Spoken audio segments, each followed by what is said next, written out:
नमस्कार दोस्तों। भगवान शिव बताते हैं दुखों का अंत कैसे किया जाता है। भगवान शिव माता पार्वती से कहते हैं दुखों का अंत कैसे किया जा सकता है। फिर माता पार्वती कहती है कि हे देवों के देव महादेव, आपसे भला अच्छा कौन बता सकता है, इसलिए आप ही आज बताइए कि दुखों का अंत कैसे किया जाए। फिर भगवान शिव कहते हैं हे देवी, आज मैं कथा सुनाने जा रहा हूँ, कृपया इसे ध्यान से सुने।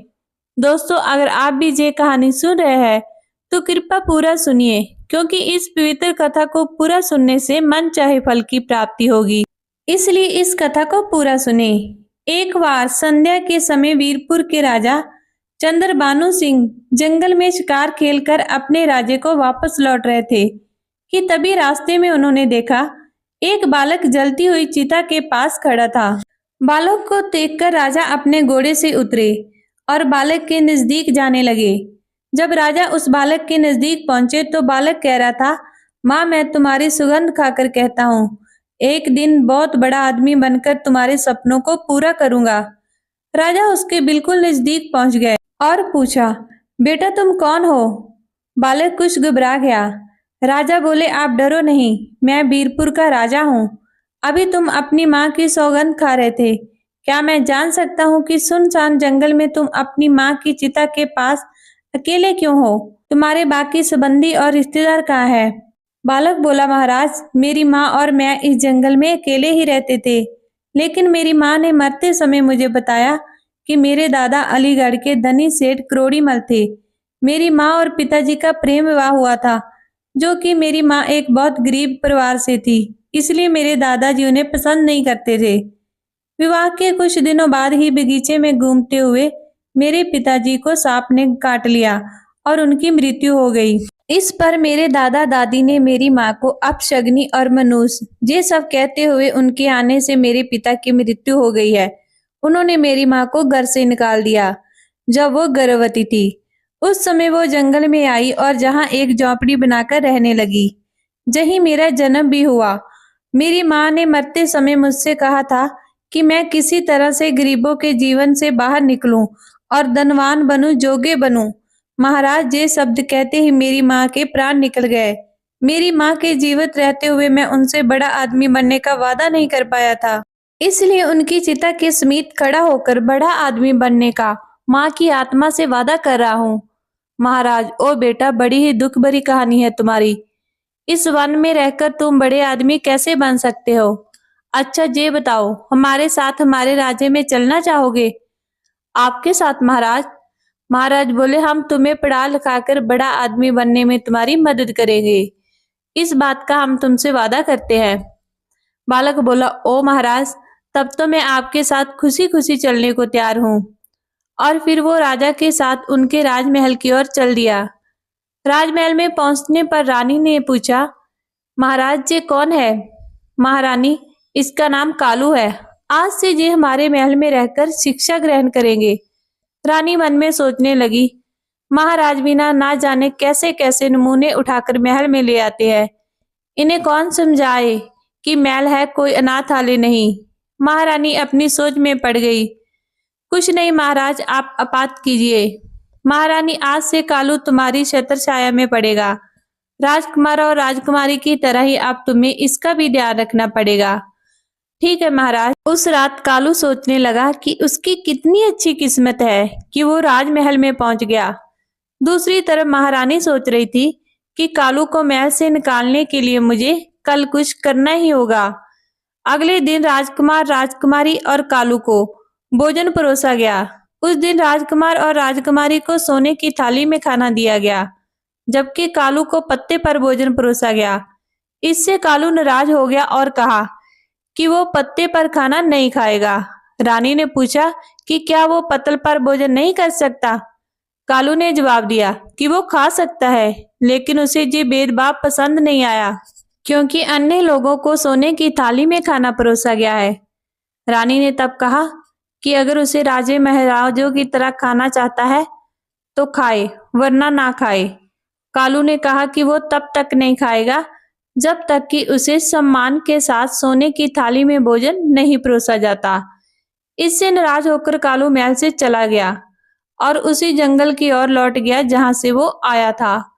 जब महाराज महल में आए और उन्हें पूरी घटना का पता चला, उन्होंने रानी से पूछा कि कालू को सोने की थाली में भोजन क्यों नहीं परोसा। रानी ने कहा कि वो कालू की परीक्षा करना चाहती थी, जिससे पता चला कि वो बहुत ही घमंडी और चतुर है। इसके सिवा उसके अंदर कोई भी विशेषता नहीं है।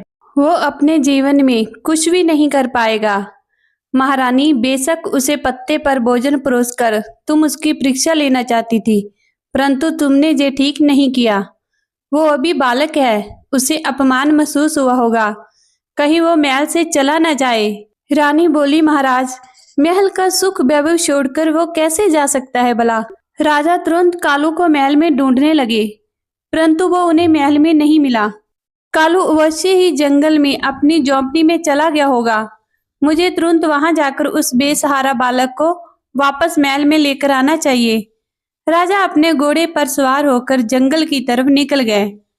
इधर जब कालू वापस जंगल में आ गया, गंगा नदी के किनारे त्रिकोण नाम से एक विशाल वन था, जिसका कोई दूसरा शोर नहीं था। वहीं पर ब्रह्मा ऋषि नाम से एक साधु रहते थे, जो बहुत ही करुणामयी थे। जब भी कोई यात्री उस तरफ से गुजरता, साधु महाराज उनसे निवेदन करते कि वो कुछ समय के लिए उसकी कुटिया में विश्राम करे और फिर यात्रा जारी रखे। यात्री उनके निवेदन को स्वीकार कर लेते और उनकी कुटिया में आराम करने के बाद में यात्री उन्हें प्रणाम करके अपने रास्ते निकल जाते। इस प्रकार साधु महाराज उस वन से गुजरने वाले यात्रियों की सेवा किया करते थे। इसी वन में कालू नाम का एक डाकू भी रहता था।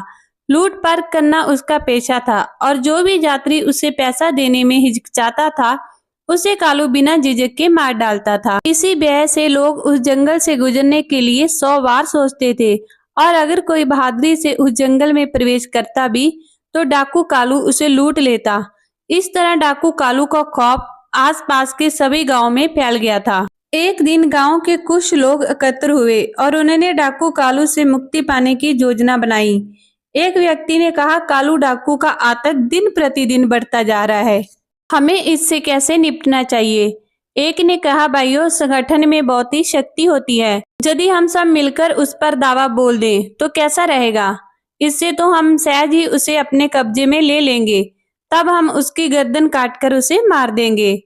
सब बोले, विचार तो तुम्हारा बहुत ही उत्तम है, तो फिर देर किस बात की, आज ही कालू डाकू पर दावा बोल दिया जाए।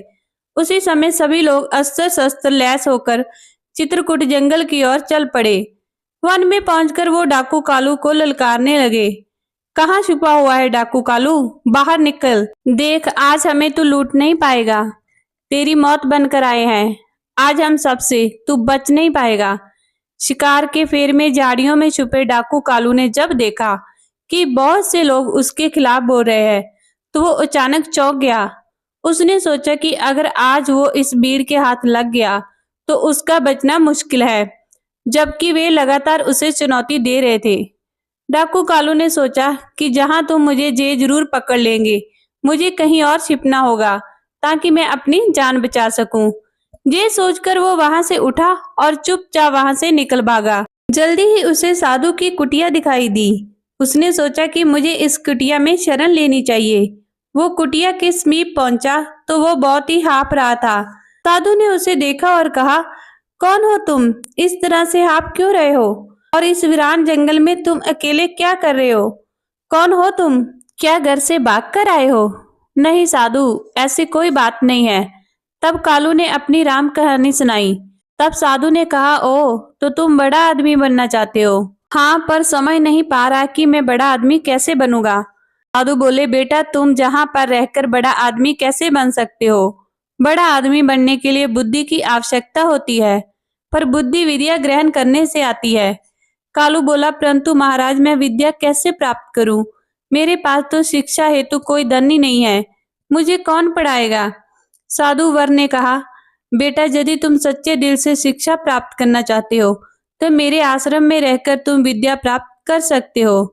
फिर कालू ने किसी तरह से अपनी उखड़ी हुई सांसों पर काबू पाया और कहा, साधु कुछ लोग मेरी हत्या करने के लिए वन में मुझे खोज रहे हैं, उनसे मेरी रक्षा कीजिए। साधु बोले, जाओ तुम अंदर कुटिया में जाकर छुप जाओ। कालू ने ऐसा ही किया और कुटिया के अंदर जाकर छुप गया। तभी कालू को खोजते हुए लोगों की भीड़ कुटिया के पास आ पहुंची और साधु महात्मा से पूछने लगी, बाबा क्या आपने जहाँ से किसी आदमी को गुजरते हुए देखा है? बाबा बोले, आप लोग किस आदमी की बात कर रहे हो? हम कालू डाकू की बात कर रहे हैं साधु बाबा। उसने मासूम और निहत्थे लोगों को लूटकर बहुत सताया है। वो अपना खजाना भरता है और मौका मिलने पर लोगों की हत्या भी कर देता है। आज हम उसे मारने आए हैं। साधु बाबा, क्या तुम कालू को मारोगे? वो तो पहले ही गंगा नदी में डूबकर मर चुका है। साधु बाबा जी, तुम क्या कह रहे हो? कालू डाकू मर चुका है? हाँ भाइयों, मेरे कहे पर विश्वास करो और अपने घर वापस लौट जाओ। कालू कुटिया के अंदर छुपा खिड़की से ये सब देख रहा था और सोच रहा था कि आज साधु बाबा की वजह से उसकी जान बच गई। लोग साधु बाबा का बहुत आदर करते थे। उनकी बातों पर विश्वास करके वो वहां से लौट गए। जब लोग चले गए तो डाकू कुटिया से बाहर आया और साधु बाबा से पूछने लगा, साधु बाबा, आपने मेरे बारे में उन लोगों से झूठ क्यों बोला? मैंने उनसे क्या झूठ बोला था? कालू, तुम्हारे अंदर का डाकू मर चुका है, इसलिए तुम डर कर मेरी मदद मांगने आए थे। साधु बाबा, आपकी बात सच है। बाबा बोले, उनसे धन लूट कर तुम अपना लोक और परलोक बिगाड़ रहे हो। इतना सब कुछ करने पर भी क्या तुम्हारे मन को शांति है? तुम निडर होकर अन्य लोगों की तरह जीवन गुजार सकते हो? नहीं, हर समय तुम्हें यही डर लगा रहता है कि कहीं कोई तुम्हें मार ना दे। बोलो, सत्य है ना? हाँ साधु बाबा। फिर कुछ सोचकर डाकू ने साधु बाबा से कहा, साधु महाराज, आपकी बातों ने मेरी आंखें खोल दी है। मैं अभी अन्य लोगों की तरह निडर होकर जीना चाहता हूँ। आप मुझे कोई ऐसा उपाय बताइए जिसको करने से लोग मुझे भी आपकी तरह आदर सम्मान से देखें।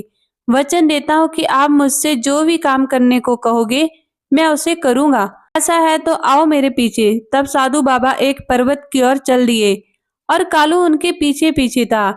पर्वत की तलहटी में पहुंचने पर साधु महाराज ने कहा, कालू, इन दो पत्थरों को अपने सिर पर उठाकर पहाड़ पर मेरे पीछे पीछे चलो। अच्छा साधु बाबा। कालू ने ऐसा ही किया और उसने दोनों पत्थर उठा लिए और अपने सिर पर रखकर साधु बाबा के पीछे पीछे चलने लगा। कुछ कदम चलने पर वो थकने लगा। तब साधु महाराज ने पूछा, क्या हुआ कालू? कालू ने कहा, साधु बाबा, ये पत्थर बहुत भारी है। साधु ने कहा, अच्छा, एक पत्थर फेंक दो। कालू ने तुरंत एक पत्थर फेंक दिया और फिर से साधु के पीछे पीछे चलने लगा। कुछ दूर जाने पर कालू ने कहा, साधु बाबा, ये केला पत्थर भी कम भारी नहीं है, अब मैं चढ़ाई नहीं कर सकता। साधु ने कहा, ठीक है, इसे भी नीचे फेंक दो और मेरे पीछे आओ। कालू ने दूसरा पत्थर भी फेंक दिया और साधु के पीछे पहाड़ पर चढ़ने लगा। अब आसानी से पहाड़ की चोटी पर पहुंच गया। वहां पहुंचकर कालू ने कहा, साधु बाबा, आप मुझे यहाँ पर क्यों लाए हैं? साधु बोले, तुम्हें एक शिक्षा देने के लिए। देखो, अब तक तुम्हारे सिर पर लूट मार और हत्या दो भारी पत्थरों का बोझ था जो तुम्हें जनप्रिय रूपी पहाड़ पर चढ़ने नहीं देता था। इसलिए तुम एक काम करो, आज से तुम लूट मार और हत्याएं करना बंद कर दो। जिन लोगों का धन तुमने आज तक लूटा है उन्हें वापस कर दो। तब जाकर तुम भी सब लोगों के प्रिय बन जाओगे। तभी सब जगह भले आदमी के रूप में तुम पहचाने जाओगे। ठीक है साधु बाबा, मैं ऐसा ही करूंगा। लेकिन मुझे ये पता नहीं था कि जिन लोगों से मैंने धन चुराया है वो कौन थे और कहाँ के निवासी थे। फिर साधु बाबा कहते हैं, इसलिए तुम ये करो कि चुराया हुआ धन गरीबों और भिखारियों में बांट दो। ठीक है साधु बाबा, मैं ऐसा ही करूंगा। कालू ने ऐसा ही किया और भेष बदलकर शहर में गया और अपने साथ लाए गए सारे धन को गरीबों और जरूरतमंदों में बांट दिया। धन बांटने के बाद कालू वापस वन में साधु बाबा के पास आया। साधु बाबा, मुझे अपनी शरण में ले लो। मैंने अब तक कोई भी अच्छी बात नहीं सीखी है। मुझे अच्छी ज्ञान भरी बातें सिखाकर मेरे जन्म को सार्थक बना दो। साधु बाबा ने उसे अपना शिष्य बना लिया और कहा, कालू, जहाँ तक हो सके हमेशा दूसरों की मदद करो। यही मानवता की सच्ची सेवा है और यही भगवान की सेवा है। कालू ने सच्चे दिल से साधु बाबा की सेवा की और साधु बाबा की सेवा में 5 वर्ष बिताए। इसी बीच साधु बाबा की कृपा से वो अत्यंत ही बुद्धिमान और सच्चे चरित्र वाला बन चुका था। अब एक दिन साधु बाबा ने कालू से कहा, कालू, आज तुम्हारी शिक्षा पूरी हुई है। कालू ने कहा, पर मैं शिक्षा का मूल्य कैसे चुकाऊंगा? साधु ने उत्तर दिया, बेटा, शिक्षा का कोई मूल्य नहीं होता, शिक्षा तो अनमूल्य है। कालू ने वहां रहकर उनसे शिक्षा प्रारंभ की, साथ ही वो आश्रम के कामों में मदद भी करता था। वर्ष बीत गए और कालू युवा हो गया। एक दिन साधु ने कहा, कालू, आज तुम्हारी शिक्षा संपूर्ण होती है। मुझे गर्व है कि तुम मेरे सबसे योग्य और बुद्धिमान शिक्षक हो। अपनी बुद्धि का प्रयोग कर तुम कठिनाइयों में भी सफलता प्राप्त कर सकोगे। ये मेरा आशीर्वाद है। अब तुम एक आदर्श पुरुष रूप में परिवर्तित हो चुके हो। कालू बोला, अब मुझे क्या करना है? गुरुदेव बोले, अभी तुम युवा हो, अभी तुम्हारे सामने एक लंबा जीवन पड़ा हुआ है, इसलिए अब तुम्हें कोई कार्य करके अपना जीवन पालन करना होगा। कालू ने निराश होते हुए कहा, गुरुदेव, सब जगह मैं एक डाकू के रूप में बदनाम हूँ, भला मुझे जैसे आदमी को कौन काम देगा? गुरुदेव बोले, जाओ, अपनी इस बुद्धि के बल के सहारे जीवन के कुरुक्षेत्र में सफल योद्धा बनकर उभर जाओ। फिर उससे निश्चित किया कि वो वीरपुर जाएगा। वीरपुर वही राज्य था जहाँ के राजा एक बार बचपन के समय में कालू को आश्रय दिया था, परंतु उसकी पत्नी ने अपमानित करके कालू को निकाल दिया था। जब कालू वीरपुर में पहुंचा, तब उसे मालूम हुआ कि वहां के मंत्री की आकस्मिक मृत्यु हो चुकी है और इसलिए मंत्री का पद खाली पड़ा है। राजमहल की राजसभा में आज मंत्री के खाली पड़े पद पर योग्य मंत्री के उम्मीदवार का चुनाव करना था। कालू भी उस समय राजा के दरबार में पहुंच गया और वहां पर जो कुछ भी घटित हो रहा था उसे कालू बड़े ही ध्यान से देखने लगा। उस समय राजा अपने सिंहासन पर बैठे थे और उनके सेनापति ने कहा, महाराज, मंत्री की आकस्मिक मृत्यु से मंत्री का पद रिक्त हो गया है।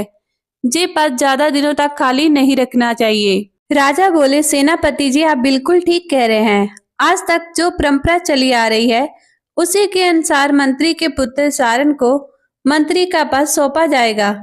पर क्या सारन इस पद के लायक है? राजा बोले, चाहे लायक हो या ना हो, राज की परंपरा के अनुसार ये पद उसे ही सौंपा जाएगा। अब हम दरबार में इसकी घोषणा करेंगे। इतने में कालू आगे बढ़ा और बोला, महाराज, समय के साथ पुरानी परंपराओं को बदल देना ही समझदारी है। मेरा नाम यश है महाराज, और मैं मंत्री पद के लिए अपना नाम पेश करना चाहता हूँ। कालू ने अपना नाम यश बताया ताकि राजा चंद्रभानु सिंह उसे पहचान ना पाए। बहुत सालों बाद राजा चंद्रभानु सिंह बूढ़े हो चुके थे। फिर कालू ने कहा, महाराज, आप जैसे चाहो उसी प्रकार मेरी परीक्षा ले सकते हैं। यदि मैं आपकी कसौटी पर खरा उतरूं तो ठीक है, वरना आप मुझे जो सजा देना चाहे दे सकते हैं। युवक, तुमने जो सलाह दी है राज की परंपराओं को बदलने की, हम उसे मानते हैं। उस सलाह पर हम तभी अमल कर सकते हैं जब तुम हमारे द्वारा दी गई परीक्षा में सफल हो जाओगे। हम सारन और तुम्हारी दोनों की परीक्षा लेंगे। जो भी इस परीक्षा में सफल होगा उसे हम डियरपुर का मंत्री बनाएंगे। राजा चंद्रभानु सिंह के आदेश पर सोने की म्यान में रखी हुई 2 तलवारें तुरंत राज दरबार में पेश की गई। फिर राजा चंद्रभानु सिंह ने सौरन को एक तलवार दी और कहा, सौरन, तुम्हें उत्तर दिशा में जाना है और वहां से समीप राज्य केसरपुर में जाकर वहां के राजा केसर सिंह को जे भेंट करना है।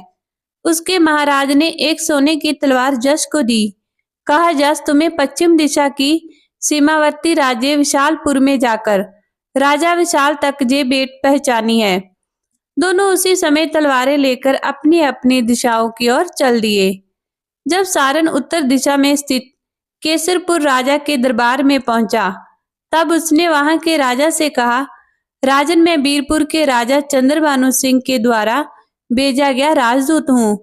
हमारे महाराज ने आपके लिए ये सोने की तलवार उपहार में भेजी है। राजदूत, हम आपके महाराज की इस उपहार को स्वीकार करते हैं। लेकिन जब हमारे महाराज ने तलवार को म्यान से निकाला तो उन्होंने देखा कि तलवार के नोक पर लाल रंग लगा हुआ था। राजा ने पूछा, ये क्या है? तलवार की नोक पर लाल रंग क्यों लगा है? राजदूत, इसका क्या अर्थ है? हम इसे नहीं समझ पा रहे हैं। तब सारन ने मन ही मन सोचा, तलवार की नोक पर लगे इस लाल रंग का क्या मतलब हो सकता है? मैं इसका मतलब नहीं जानता। फिर भी इस समय राजा केसर सिंह के सवाल का उत्तर ना देना ठीक नहीं होगा। ये सोचकर उसने कहा था, राजा, लाल रंग का यही रहस्य है कि ਜਾਂ तो आप हमारे राज्य की तलवार की शक्ति स्वीकार कर ले, वरना हमारे महाराज की खूनी तलवार आपके राज्य में खून की नदियां बहाने से नहीं चुकेगी। ये बात आपको बता दें कि अब युद्ध भूमि में ही तलवार की धार का फैसला हो जाएगा। राजा बोले, सेनापति जी, राजा चंद्रभानु सिंह ने लाल रंग की तलवार बेचकर हमें चुनौती दी है। आप आज से ही सेना का संगठन शुरू कर दीजिए। हम बहुत जल्द वीरपुर पर आक्रमण करने की योजना बना रहे हैं। ये सुनकर सारन घबरा कर वहां से चले गए। वहीं दूसरी ओर जब कालू विशालपुर पहुंचा और वहां के राजा के सामने पेश हुआ तो राजा ने कहा, राजदूत, इस तलवार की नोक पर लगा लाल रंग हमें समझ नहीं आ रहा है, इसका क्या मतलब है? कालू ने गहरी सोच में पड़ने के बाद कहा, महाराज, हमारे राजा आपके बहुत सम्मान करते हैं। ये तलवार उसी सम्मान का प्रतीक है। तलवार के नोक पर लाल रंग का मतलब है कि हमारा राजा और उसका राज्य आपकी मित्रता के लिए किसी भी हद तक जा सकते हैं। राजा ने खुश होकर कहा, बहुत अच्छी बात है। मैं आपके राजा की इस मित्रता की तलवार को स्वीकार करता हूँ और उनका हार्दिक धन्यवाद करता हूँ। मैं भी पूरी कोशिश करूंगा कि आपका राजा का सच्चा मित्र बनूं। मेरा तन मन हमेशा उनके लिए समर्पित रहेगा। इसके बाद राजा ने कहा, राजदूत, मैं आपके राजा की सेना को एक टुकड़ी और कुछ बहुमूल्य उपहार देना चाहता हूँ। कालू ने धन्यवाद करा और वो सेना की टुकड़ी और बहुमूल्य उपहारों के साथ वीरपुर की ओर चल पड़ा। इधर केसरपुर की सेना ने हरिनगर की ओर कूच कर दिया। सारन और जस दोनों ही वीरपुर में पहुंचे। तब राजा ने कहा, कहो सारन, केसरपुर के राजा ने तुमसे क्या कहा? तलवार की नोक पर लगे हुए लाल रंग का तुमने उन्हें क्या अर्थ बताया? तब सारन ने सारी बात विस्तार से बता दी। राजा बोले, ओ सारन, जे तुम क्या कह रहे हो? केसर सिंह शीघ्र ही हमारे राज्य पर आक्रमण करने वाला है। जी महाराज। उसी समय एक गुप्तचर आया। महाराज, केसरपुर की विशाल सेना वीरपुर की तरफ बढ़ी चली आ रही है। राजा बोले, अब क्या होगा? इतनी शीघ्र तो हम अपनी सेना को संगठन भी नहीं कर सकते। तब वहां पर मौजूद कालू ने कहा, महाराज घबराइए नहीं। मैंने विशालपुर के राजा को तलवार की नोक पर लगे हुए लाल रंग के विषय में जब जानकारी दी तो उन्होंने खुश होकर अपनी सेना की एक टुकड़ी मेरे साथ रवाना कर दी थी।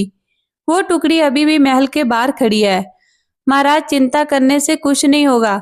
कृपा सेनापति जी को निर्देश दे कि वो केसर नगर की सेना से युद्ध करे। मैं अपने साथ लाई गई सेना के साथ केसरपुर पर हमला करूंगा।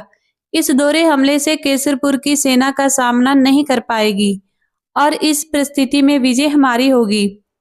जैसा कि कालू ने सोचा था, युद्ध में विजय प्राप्त होने के बाद महाराज चंद्रभानु सिंह ने सारंग और कालू को महल में बुलाया। महाराज ने कहा, कालू, तुम्हारी वजह से हम जीत सके हैं। अब तुम्हें मंत्री के पद पर नियुक्त करते हैं। सारंग ने उत्तर दिया, महाराज जी, ये तो मेरे साथ अन्याय है। राजा बोले, मैंने तुम दोनों के एक सी भेंट देकर दोनों राजाओं को देने के लिए कहा था, किंतु तुम दोनों ने अपनी अपनी बुद्धि से बेटों का अलग अलग अर्थ निकाला। जस ने बुद्धिमानी और दुर्दिष्टा से काम लिया, जबकि सारंग, तुमने अपनी मूर्खता से केसरपुर के राजा को सदा के लिए हमारा शत्रु बना दिया। तब बताओ, हम तुम्हें वीरपुर का मंत्री बनाएं या जस को? सारंग ने कोई जवाब ना दिया और सिर झुकाकर चुपचाप दरबार से निकल गया। तब महाराज ने घोषणा की, हम जस को वीरपुर का नया मंत्री बनाते हैं। बाद उसी रात को जस के मंत्री बनने के सम्मान में उसे राजमहल में भोजन के लिए आमंत्रित किया गया। तब महारानी ने स्वयं अपने हाथों से जस को भोजन परोसा। मंत्री बने हुए जस ने कहा, क्षमा करें महाराज, मैं भोजन इस चांदी की थाली की अपेक्षा सोने की थाली में खाना पसंद करूंगा। ठीक है, हम उसका भी प्रबंध किए देते हैं। जब कालू को सोने की थाली में भोजन परोसा गया तो उसने कहा, देखिए महारानी जी, वो दिन आ ही गया जिसके बारे में आपने कभी मना किया था। महारानी ने पूछा, आप क्या कह रहे हो मंत्री जी?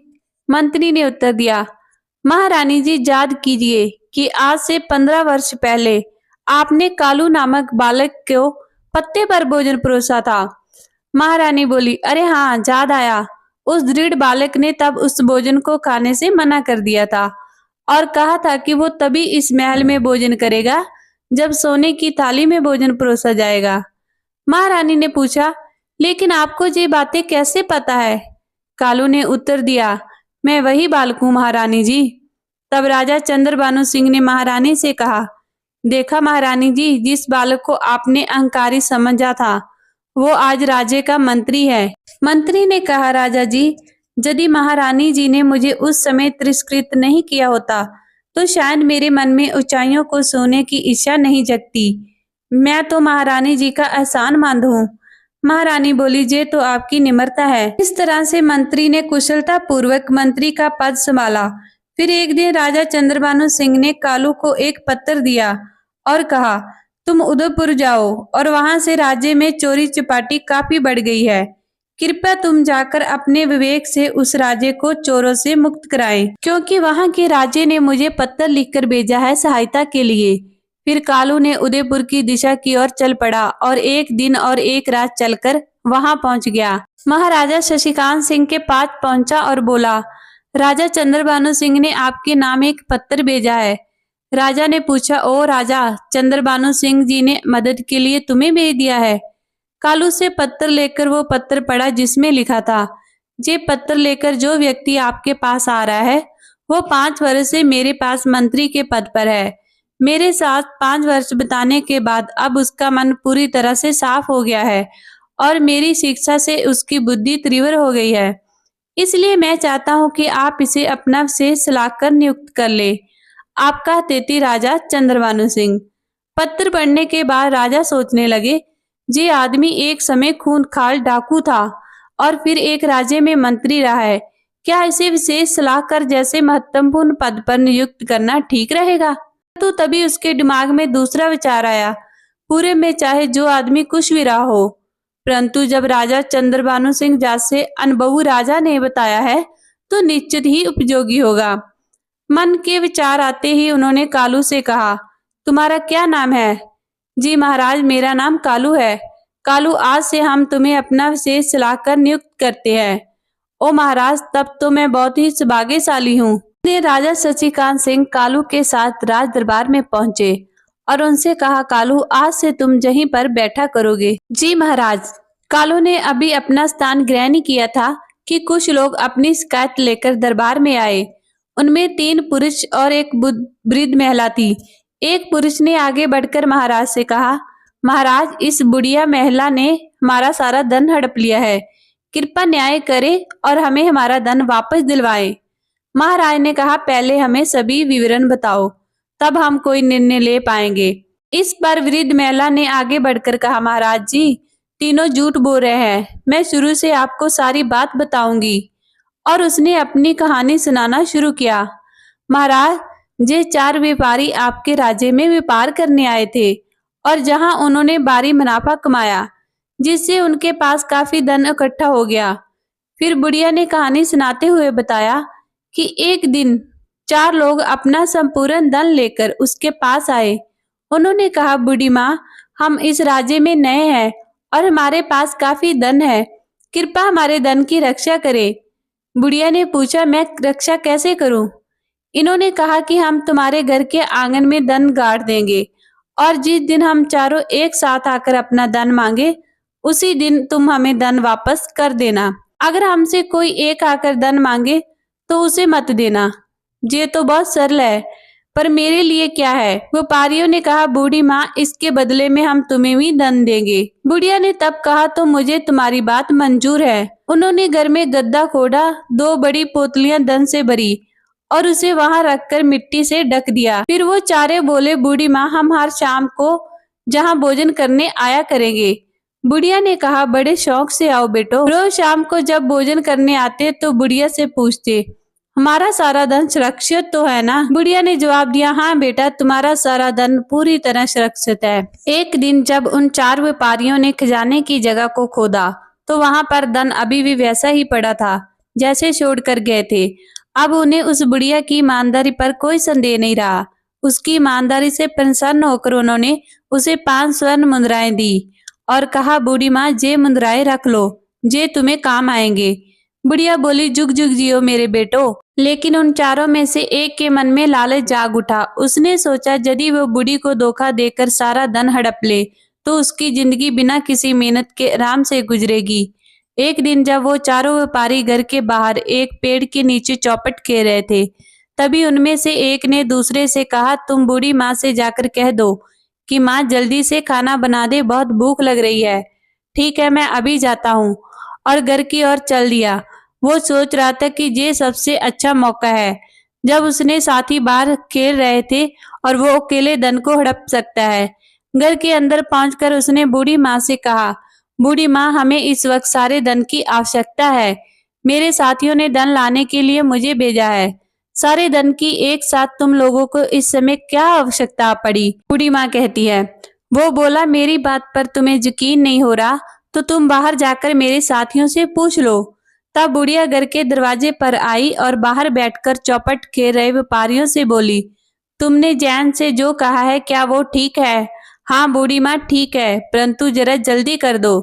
तब बुढ़िया घर के अंदर आई और बोली, तुम्हारे साथी भी तुम्हारी बात का समर्थन कर रहे हैं, इसलिए गड्ढे को खोदकर तुम अपना धन ले जा सकते हो।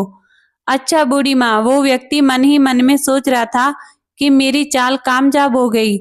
वह व्यक्ति फटाफट खड्डा खोदने में जुट गया। बड़ी ही तेजी के साथ उसने सारा खड्डा खोद लिया और धन के दो बड़े बड़े थैले निकालकर बाहर रख दिए और बूढ़ी माँ से बोला, बूढ़ी माँ, तुम जरा एक लोटा पानी ला दो, मुझे बड़ी ही प्यास लगी है। अभी लाई बेटा। फिर बुढ़िया पानी लेने चले गई। इतने में पलक झपकते ही वो व्यक्ति ने दोनों धन से भरे हुए थैले उठाए और घर के पिछवाड़े में एक घोड़ा खड़ा था, उसकी पीठ पर लादकर वो तुरंत वहां से फरार हो गया। दूसरी ओर उनके साथ ही जो बाहर बैठकर चौपट खेल रहे थे, वो सोचने लगे कि मेरा मित्र अभी तक क्यों नहीं लौटा। उन्होंने कहा, चलो अब तक तो खाना तैयार हो गया होगा, अंदर चलते हैं। वो तीनों अंदर आ गए और बूढ़ी माँ से बोले, खाना तैयार हो गया है क्या? बूढ़ी माँ बोली, नहीं। तो वो बोले, हमने तो पहले ही अपने मित्र को खाना बनाने के लिए कहा था। बुढ़िया ने कहा, उसने मुझे खाने के लिए कुछ नहीं कहा, वो व्यक्ति तो सारा धन लेकर तुम्हारे पास गया है। जब तीनों व्यापारी सुनते हो तो सदमे में पड़ जाते हैं और कहते हैं, लेकिन तुमने उस अकेले को सारा धन क्यों सौंपा? मैं दरवाजे पर आई थी और तुमने कहा था कि जल्दी करो। हमने तो सिर्फ खाना जल्दी बनाने को कहा था। क्या तुम्हारे मित्र ने तुम्हें धोखा दिया है फिर? बुढ़िया ने अपनी कहानी पूरे करते हुए कहा, महाराज, यही है सारी कहानी। बताइए इस घटना में मेरा क्या दोष है? फिर तीनों व्यापारी कहते हैं, जे बुढ़िया झूठ बोल रही है। इसे इस बात का पता है कि मेरा मित्र धन लेकर कहाँ पर गया है। महाराज, हम सब पर दया करें, इससे हमारा सारा धन वापस दिलवाने की कृपा करें। महाराज सोचने लगे, ये तो बड़ा ही विचित्र झगड़ा है, कैसे इन लोगों का निपटारा करूं? क्यों ना कालू से इस झगड़े का निपटारा करने के लिए कहूं। इस प्रकार कालू के लिए विवेक की परीक्षा भी हो जाएगी। ये सोचकर उन्होंने कालू से कहा, कालू, क्या तुम इन लोगों के झगड़े का निपटारा कर सकते हो? कालू ने कहा, अवश्य महाराज, यदि आपकी आज्ञा हो तो। फिर कालू ने बूढ़ी औरत से पूछा, बूढ़ी माँ, जब चारों व्यापारी तुम्हारे पास धन रखने के लिए आए थे तो उन्होंने तुमसे क्या कहा था? जी, इन्होंने कहा था कि वो सारा धन हम तुम्हारे आंगन में गाड़ देंगे। जब हम चारों एक साथ आएंगे तभी उस धन को देना, किसी एक के मांगने पर मत देना। कालू ने कहा, क्यों भाइयों, बूढ़ी माँ ने जो कुछ कहा क्या वो सच है? तुम्हें कुछ कहना है? वो बोले, हमें कुछ नहीं कहना श्रीमान। बूढ़ी माँ ने आपको जो कुछ बताया है वो सत्य है, लेकिन इसमें हम तीनों से पूछे बिना ही हमारे चौथे साथी को सारा धन दे दिया। यही हमारी शिकायत है। तुम लोगों ने बूढ़ी माँ से कहा था कि चारों एक साथ आकर मांगने पर ही धन देना, अन्यथा नहीं देना। हाँ, यही सच है। इस तरह जब तुम सब आकर बूढ़ी माँ से पैसा मांगो तभी तुम्हें उसे पैसे देने, अन्यथा नहीं देने। व्यापारी बोले, हाँ महोदय। फिर आप जहाँ बूढ़ी माँ की शिकायत क्यों लेकर आए हो?